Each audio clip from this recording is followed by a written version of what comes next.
Oke, Assalamualaikum warahmatullahi wabarakatuh. Perkenalkan, nama saya Respati Kevin Pramadiwandaru.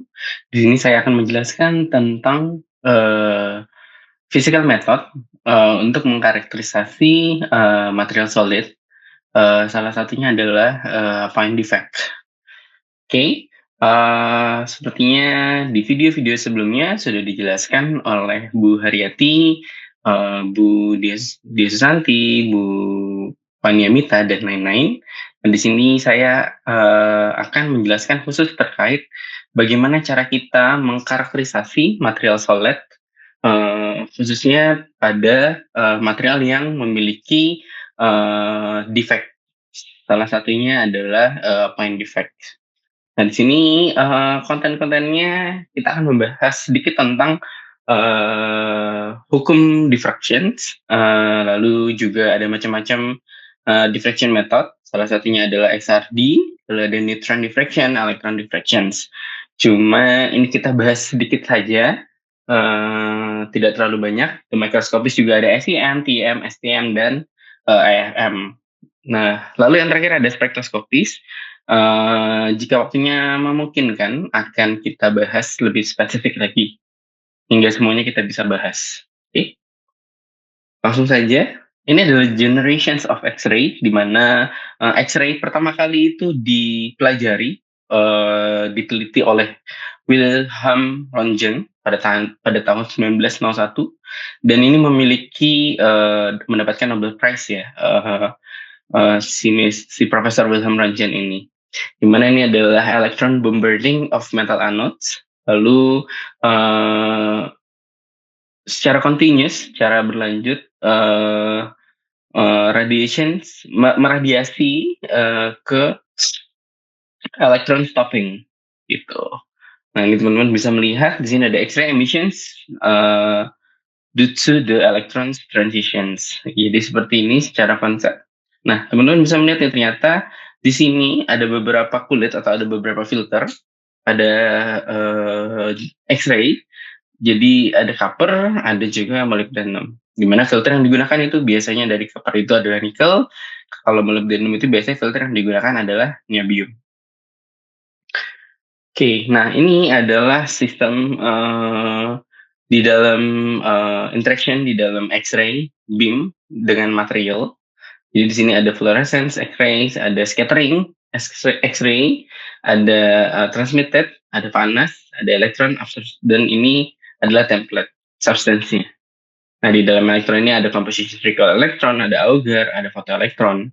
Di scatter juga ada unmodified coherent, dan juga ada Compton atau incoherent.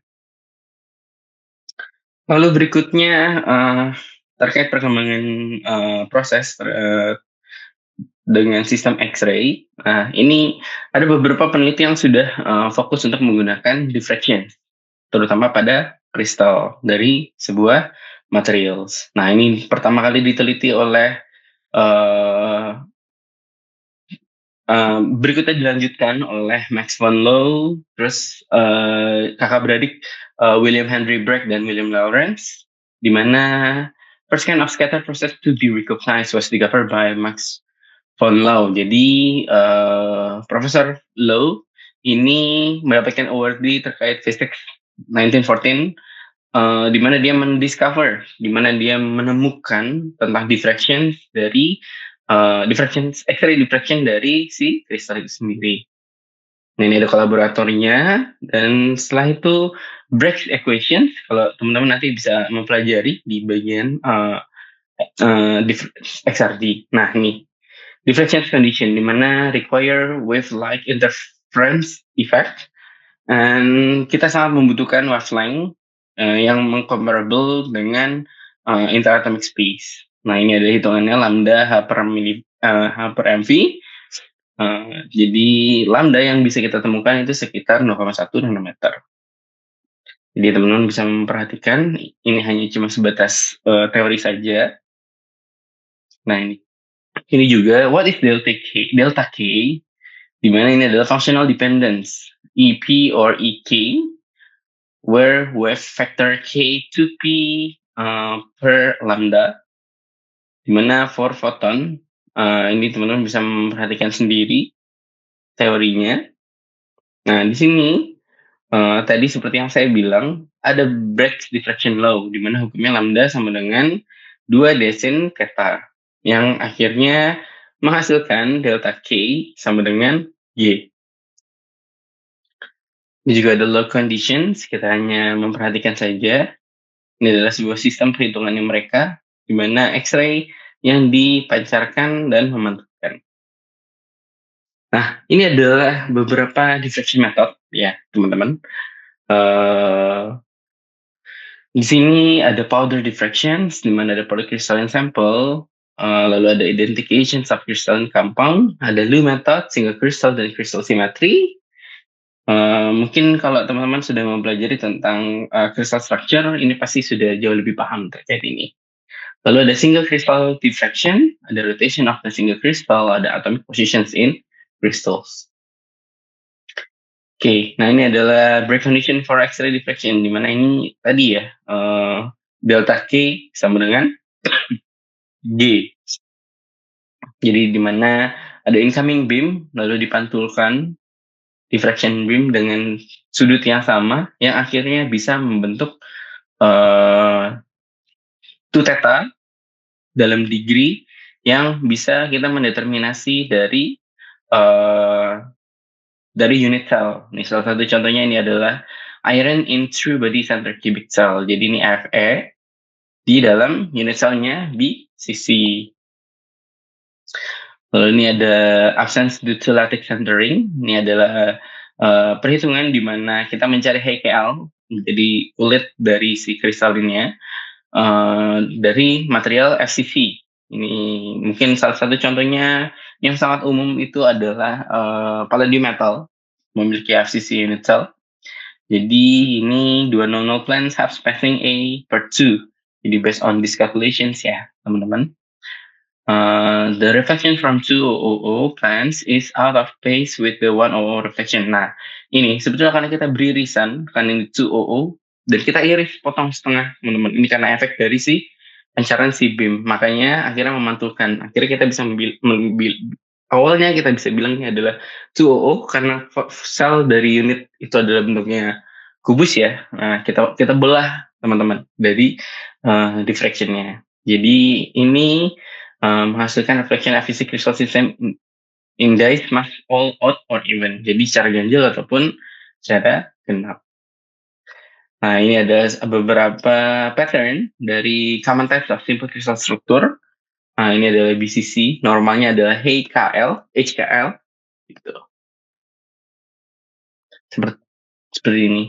Nah, jadi reflection absence in if H plus K plus L sama dengan odd, reflection present in H plus K plus L sama dengan even. Jadi kalian bisa melihat nih yang mana yang odd, yang mana yang even. Oke, ini adalah atomic form factor. Yang kita lewati aja. Ini hanya sebagai tahu saja. Nah, ini juga structure factor dari HKL atau dari F. Nah, ini ada diffraction pattern. Nah, di mana peak position itu adalah the size and shape of the unit cell, peak intensity, the electron density inside the unit cell, peak shape and width, information on deviations from a perfect crystal. You can learn about the crystal size if it is less than roughly 100 to 200 nanometer. You can also learn about extended defect and microstrain. Jadi di diffraction pattern kita benar-benar bisa melihat teman-teman terkait point defect dari sebuah material atau nanomaterial. Jadi di sini di diffraction pattern ini di XRD ini ketika kristalin sebetulnya agak sulit melihat secara detail, cuma kita bisa menghitung apakah kristal tersebut sudah memiliki coordination number yang lengkap, karena point defect itu kan berhubungan dengan coordination number dari sebuah unit cell. Jadi FCC teman-teman sudah tahu kalau coordination number-nya 9, kalau yang lainnya BCC itu coordination number-nya 8, HCP coordination-nya berapa, dan lain-lain. Nah, itu semua bisa kita pelajari. Ketika mereka kehilangan coordination number dari total coordination number secara bulky-nya, berarti otomatis mereka memiliki defect. Nah, defect itu yang bisa kita temukan dengan salah satu metode itu menggunakan diffraction pattern atau XRD. Nah, ini yang pertama adalah powder XRD diffraction, di mana ini adalah qualitative analysis fingerprint method. Secara fingerprint method, powder X-ray diffraction itu biasanya menggunakan material yang berbahan powder tadi ya. Di situ kan di sini dilihat. Nah, kalau XRD itu bisa terbagi dua. Yang pertama bisa menggunakan thin film, yang kedua menggunakan powder. Jadi secara powder kita bisa directly mengukur material tersebut. Nah, ini case-nya agak sebetulnya jauh lebih mudah dibanding film. Nah, seperti itu. Namun, konten yang kita butuhkan untuk powder XRD itu memang sangat banyak, mungkin sekitar 100 mg minimum. Seperti itu. Nah, ini teman bisa melihat lagi nih, ternyata powder X-ray diffraction ini menggunakan kualitatif analisis karena kita hanya melihat si fingerprint method. Jadi kalau kita tidak mengetahui compound-nya apa, page-nya apa, itu sangat mudah dan kita bisa merefer ke the ICD atau the International Center of Force Diffraction Data. Lalu di sini di qualitative analysis ini kita bisa menghitung lattice image cell line, phase fraction analysis, lalu ada structure refinement, kita bisa menggunakan refinement method. Lalu ada phase width analysis, jadi crystal size-nya. Ketika ukuran dari partikel itu berubah, itu kita sangat mudah sekali untuk bisa melihat dari si X-ray diffraction. Jadi teman-teman bisa melihat dari si crystal peak-nya yang muncul pada saat pengukuran XRD.